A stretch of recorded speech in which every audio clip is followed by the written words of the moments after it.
Kasih karunia dan damai sejahtera dari Allah Bapa dan dari anaknya Kristus Yesus menyertai kamu sekalian. Amin. Shalom Bapak Ibu Saudara-saudari yang terkasih dalam Kristus Tuhan. Kita bertemu kembali dalam renungan harian HKBP Depok 1 yang akan membekali kita dalam kebenaran firman Tuhan. Sebelum melakukan tugas dan tanggung jawab kita dalam satu hari ini, firman Allah, kabar sukacita, tertulis dalam 1 Samuel 12 ayat 24. Dengarkanlah firman-Nya.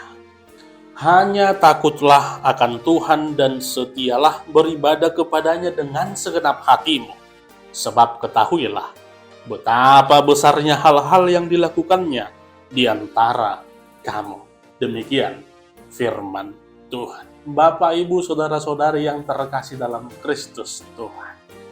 Firman Allah pada hari ini mengingatkan tugas dan tanggung jawab kita sebagai orang yang percaya. Mengingatkan tugas dan tanggung jawab kita sebagai anak-anak Allah yang sudah dikasihi dan yang sudah diselamatkan di dalam darah Kristus Yesus.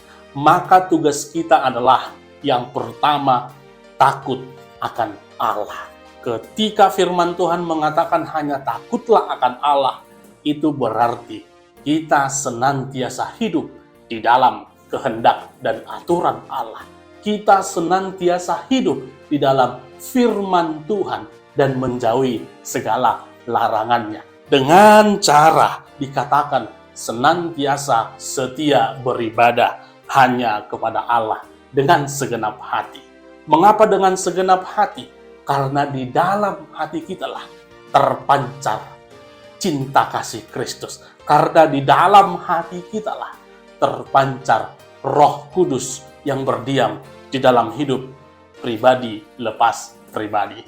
Maka Bapak Ibu Saudara-saudari, melalui firman Tuhan hari ini kita diingatkan tugas dan tanggung jawab kita sebagai orang yang percaya, takut akan Allah dan senantiasa beribadah kepadanya. Jangan pernah meninggalkan hidup beribadahmu. Jangan pernah menggantungkan harapanmu selain kepada Tuhan. Karena ada jaminan keselamatan. Karena ada jaminan berkat bagi kita. Dikatakan firman Tuhan hari ini. Lihatlah dan ketahuilah betapa besarnya hal-hal yang dilakukannya di antara kamu. Hidupmu, hidupku, dan hidup kita semua orang yang percaya telah diberkati, telah dikasihi. Dan yang lebih penting, telah diselamatkan oleh cinta kasih Kristus. Maka senantiasalah beribadah kepada Allah, senantiasalah hidup di dalam kehendak Allah, senantiasalah hidup di dalam firman Tuhan. Tuhan menyertai dan menguatkan kita. Horas.